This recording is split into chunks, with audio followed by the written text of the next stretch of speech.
तो ऐसा सोचिए, दुनिया पहले से ही थोड़ी गड़बड़ है ना?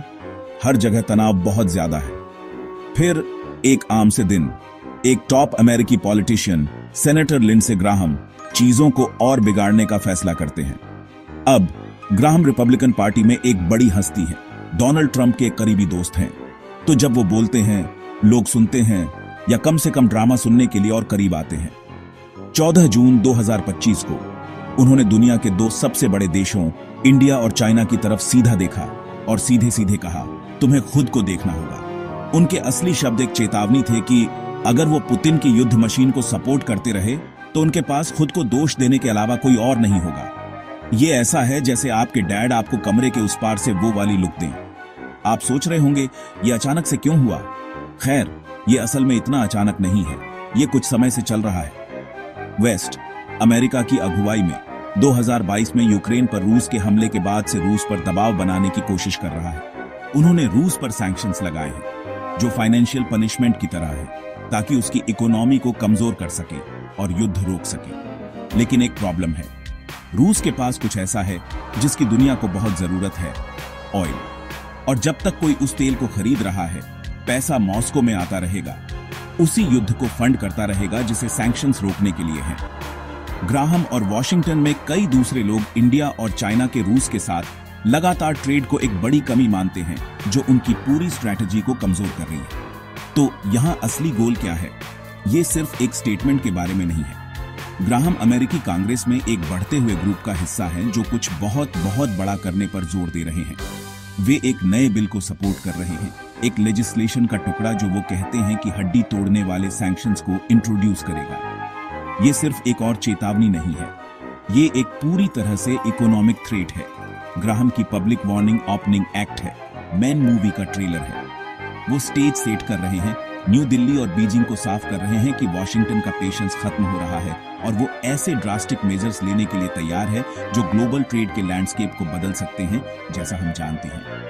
ये चिकन का एक हाई स्टेक्स गेम है और पूरी दुनिया देख रही है कि कौन पहले पलक झपकाता है। असल में ग्राहम ने एक लाइन खींच दी है। एक तरफ आपके पास यूनाइटेड स्टेट्स और उसके दोस्त हैं जो यूक्रेन को एड दे रहे हैं और रूस को अलग थलग करने की कोशिश कर रहे हैं। दूसरी तरफ आपके पास ऐसे देश हैं जो इस कॉम्प्लेक्स सिचुएशन को नेविगेट करने की कोशिश कर रहे हैं, अपनी खुद की इकोनॉमिक नीड्स को प्रायोरिटी दे रहे हैं। इंडिया और चाइना को इतनी सीधे तौर पर बुलाकर ग्राहम उन्हें और ज्यादा तय तरीके से एक साइड चुनने के लिए मजबूर कर रहे हैं। वो ये साफ कर रहे हैं कि दोनों तरफ खेलने का जमाना खत्म हो सकता है। मैसेज सिंपल है, या तो आप रूस को सजा देने में हमारे साथ हैं या आपको इसके नतीजे भुगतने पड़ेंगे। ये डिप्लोमेटिक प्रेशर में एक महत्वपूर्ण बढ़ोतरी है जो पहले से ही उबलते हुए जियोपॉलिटिकल माहौल में गर्मी बढ़ा रही है। अब इसे दूसरे नजरिए से देखते हैं। इंडिया और चाइना, दो बड़ी ग्लोबल पावर, क्यों अमेरिका के गुस्से का खतरा मोल लेकर रशिया तेल खरीद रहे हैं? इसका जवाब जिंदगी की ज्यादातर चीजों की तरह एक सिंपल 4 अक्षर के शब्द में है, कैश, या ज्यादा सही कहें तो उसे बचाना।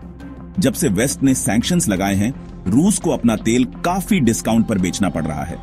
इंडिया और चाइना जैसे देशों के लिए, जिनकी आबादी बहुत ज्यादा है और इकोनॉमी तेजी से बढ़ रही है, एनर्जी ऑक्सीजन की तरह है। उन्हें अपनी फैक्ट्रियों को चलाने, अपनी लाइटें जलाने और अपने लोगों को चलाने के लिए इसकी लगातार सस्ती सप्लाई की जरूरत है। सेल पर तेल मिलना एक इकोनॉमिक अपॉर्चुनिटी है जिसे छोड़ना लगभग नामुमकिन है, खासकर जब ग्लोबल प्राइसेस ज्यादा हों। इंडिया के लिए यह डील एक बड़ा बूस्ट रही है। ये सिर्फ अपनी कारों और घरों के लिए सस्ता फ्यूल पाने के बारे में नहीं है। इंडिया के पास एक बहुत बड़ी रिफाइनिंग इंडस्ट्री है। वे डिस्काउंटेड रशिया क्रूड ऑयल खरीदते हैं, उसे पेट्रोल और डीजल जैसे ज्यादा वैल्यू वाले प्रोडक्ट्स में प्रोसेस करते हैं और फिर उन रिफाइंड प्रोडक्ट्स को ग्लोबल मार्केट में बेचते हैं, कभी कभी यूरोप के देशों को भी।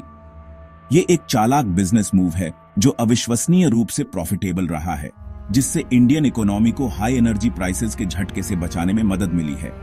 उनके लिए ये नेशनल सिक्योरिटी और इकोनॉमिक स्टेबिलिटी का मामला है। फ्यूल कॉस्ट में अचानक उछाल से इन्फ्लेशन और अशांति हो सकती है, जिससे कोई भी सरकार निपटना नहीं चाहती। चाइना की सिचुएशन भी ऐसी ही है, लेकिन अपने खुद के स्ट्रैटेजिक ट्विस्ट के साथ। दुनिया की दूसरी सबसे बड़ी इकोनॉमी के तौर पर एनर्जी के लिए उसकी प्यास बहुत बड़ी है। अपने पड़ोसी रूस से डिस्काउंटेड तेल हासिल करना उसकी विशाल औद्योगिक मशीन को चलाने में मदद करता है और उसकी इकोनॉमी को कंपेटिटिव रखता है। लेकिन चाइना लॉन्ग टर्म भी सोचता है। जब इकोनॉमिक स्लोडाउन के दौरान तेल की अपनी घरेलू मांग थोड़ी कम थी, तो उसने सस्ते रशियाई सप्लाई का इस्तेमाल अपने स्ट्रैटेजिक पेट्रोलियम रिजर्व बनाने के लिए किया। ये बारिश के दिनों के लिए बचाए गए तेल के बड़े स्टॉक हैं, जो देश को भविष्य के प्राइस शॉक्स या सप्लाई डिसरप्शन के खिलाफ एक बफर देते हैं। ये आने वाले दशकों के लिए अपनी एनर्जी सिक्योरिटी सुनिश्चित करने के लिए एक स्ट्रैटेजिक प्ले है। तो जब सेनेटर ग्राहम अपनी धमकियां देते हैं, तो बीजिंग और न्यू दिल्ली के लीडर सिर्फ मजे के लिए उन्हें इग्नोर नहीं कर रहे होते। वे उनके शब्दों को अपने अरब से ज्यादा नागरिकों की बहुत असली जरूरतों के खिलाफ तौल रहे होते हैं। वे रूस के साथ अपने ट्रेड को युद्ध समर्थक स्टेटमेंट के रूप में नहीं देखते, बल्कि अपने नेशनल इंटरेस्ट के आधार पर एक प्रैक्टिकल डिसीजन के रूप में देखते हैं। वे तर्क देते हैं कि एक स्टेबल इकोनॉमी उनकी प्राइमरी रिस्पॉन्सिबिलिटी है। उनके नजरिए से वे बस एक मार्केट अपॉर्चुनिटी का फायदा उठा रहे हैं, जैसा कि कोई भी दूसरा देश करेगा। चुनौती यह है कि उनके प्रैक्टिकल इकोनॉमिक डिसीजन के बड़े जियोपॉलिटिकल कंसिक्वेंसेस हैं, जो उन्हें यूनाइटेड स्टेट्स के साथ सीधे कॉन्फ्रंटेशन के रास्ते पर ला रहे हैं। तो लिंडसे ग्राहम किस तरह के खतरे की बात कर रहे हैं? ये सिर्फ कड़वी बातें नहीं हैं। ये एक खास प्रस्तावित कानून से जुड़ा है, जिसे सैंक्शनिंग रशिया एक्ट कहते हैं।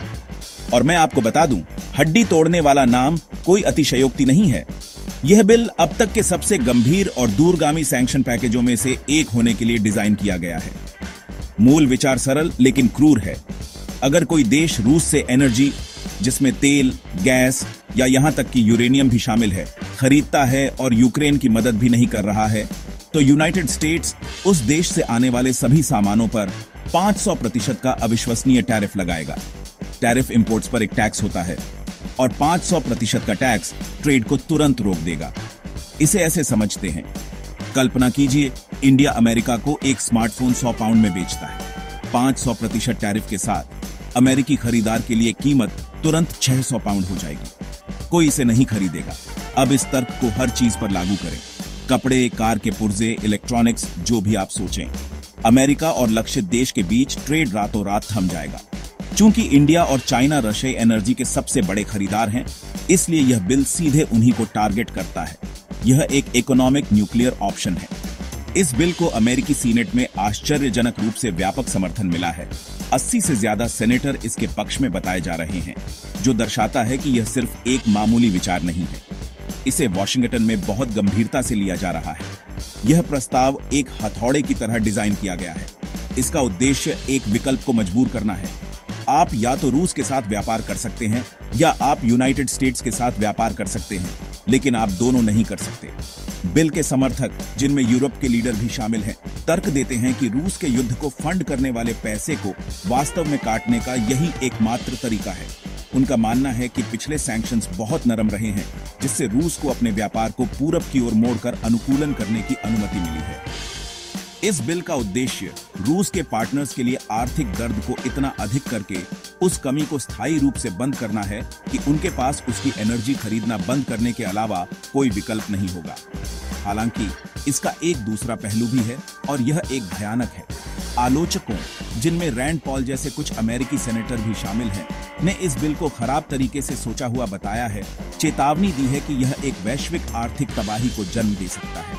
उनका तर्क है कि चाइना और इंडिया जैसी बड़ी इकोनॉमी पर सैंक्शन लगाने से उन्हें ही नुकसान नहीं होगा। यह पूरे विश्व को, जिसमें यूनाइटेड स्टेट्स भी शामिल है, एक बड़ा झटका देगा। यह वैश्विक सप्लाई चेन को तोड़ सकता है, अमेरिकी उपभोक्ताओं के लिए कीमतों को आसमान छू सकता है और संभावित रूप से दुनिया को एक गहरे मंदी में धकेल सकता है। यह सिर्फ एक लक्षित हमला नहीं है, यह बड़े पैमाने पर आर्थिक व्यवधान का एक हथियार है और कोई निश्चित नहीं है कि अगर इसका कभी इस्तेमाल किया गया तो कौन खड़ा रहेगा। अगर यह हड्डी तोड़ने वाला बिल कानून बन जाता है, तो इसके नतीजे वॉशिंगटन, नई दिल्ली और बीजिंग की सत्ता के गलियारों से कहीं आगे महसूस किए जाएंगे। यह एक चेन रिएक्शन शुरू करेगा, एक के बाद एक वैश्विक डोमिनो गिरेंगे। सबसे पहले सीधे प्रभाव पर विचार करते हैं। अमेरिका और चाइना के बीच व्यापार संबंध दुनिया के सबसे बड़े संबंधों में से एक है।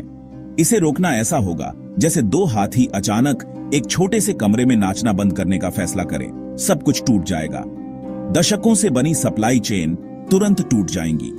अमेरिकी उपभोक्ताओं को सस्ती वस्तुओं की शेल्फ खाली मिलेंगी और आईफोन से लेकर ट्रेनर तक हर चीज की कीमतें बढ़ जाएंगी। इंडिया और चाइना के लिए इसका प्रभाव विनाशकारी होगा। यूनाइटेड स्टेट्स उनके निर्यात के लिए एक बहुत बड़ा बाजार है। इस तक पहुंच खोने से प्रमुख उद्योग पंगु हो जाएंगे, जिससे बड़े पैमाने पर नौकरियों का नुकसान होगा और आर्थिक उथल-पुथल होगी। उन्हें एक असंभव विकल्प का सामना करना पड़ेगा। या तो सस्ती रशियाई एनर्जी को छोड़ दें, जो उनके विकास को बढ़ावा दे रही है, या आर्थिक बर्बादी का सामना करें। इससे उन देशों के भीतर महत्वपूर्ण राजनीतिक अस्थिरता हो सकती है। इसके अलावा यह उन्हें रूस के और भी करीब धकेल देगा, जिससे यूनाइटेड स्टेट्स के विरोध में एक शक्तिशाली आर्थिक ब्लॉक बनेगा, जिससे दुनिया प्रभावी रूप से दो फायरसली कंपेटिटिव शिविरों में बंट जाएगी। यह एक नए और कहीं ज्यादा खतरनाक शीत युद्ध का नुस्खा है। इसका प्रभाव यही नहीं रुकेगा। वैश्विक अर्थव्यवस्था एक गहराई से जुड़ी हुई वेब है। इस पैमाने का एक व्यापार युद्ध पूरे ग्रह पर शिपिंग, फाइनेंस और मैन्युफैक्चरिंग को बाधित करेगा। एशिया, अफ्रीका और लैटिन अमेरिका के छोटे विकासशील राष्ट्र, जो जीवित रहने के लिए स्थिर वैश्विक व्यापार पर निर्भर करते हैं, सबसे ज्यादा प्रभावित होंगे। परिणाम स्वरूप होने वाली आर्थिक अराजकता से दुनिया के सबसे कमजोर क्षेत्रों में खाद्य पदार्थों की कमी, रण संकट और राजनीतिक अशांति हो सकती है। एक समस्या, यूक्रेन में युद्ध को हल करने की कोशिश में यह नीति अनजाने में दर्जनों नई समस्याएं पैदा कर सकती है, जिससे पूरी दुनिया एक लंबी अस्थिरता और कठिनाई के दौर में डूब जाएगी। यही कारण है कि यह मुद्दा सभी के लिए मायने रखता है, न केवल राजनेताओं के लिए। आपके पेट्रोल की कीमत, आपकी स्थानीय दुकान में सामानों की उपलब्धता और यहां तक कि आपकी नौकरी की स्थिरता भी इन उच्च स्तरीय भू राजनीतिक खेलों से जुड़ी है। रशियाई तेल को लेकर अमेरिका, इंडिया और चाइना के बीच का कॉन्फ्रंटेशन इस बात का एक सही उदाहरण है कि दुनिया के एक हिस्से में लिए गए फैसले हम सभी पर कितना गहरा प्रभाव डाल सकते हैं। यह एक याद दिलाता है कि हमारी वैश्विक दुनिया में कोई ऐसी चीज नहीं है जिसे नियंत्रित संकट कहा जा सके। हमारे लीडर जो चुनाव करते हैं, चाहे सिद्धांत से या व्यावहारिकता से, दुनिया को या तो ज्यादा सहयोग या विनाशकारी संघर्ष के रास्ते पर ले जा सकते हैं। हम सभी इस यात्रा के यात्री हैं, चाहे हमें पसंद हो या नहीं।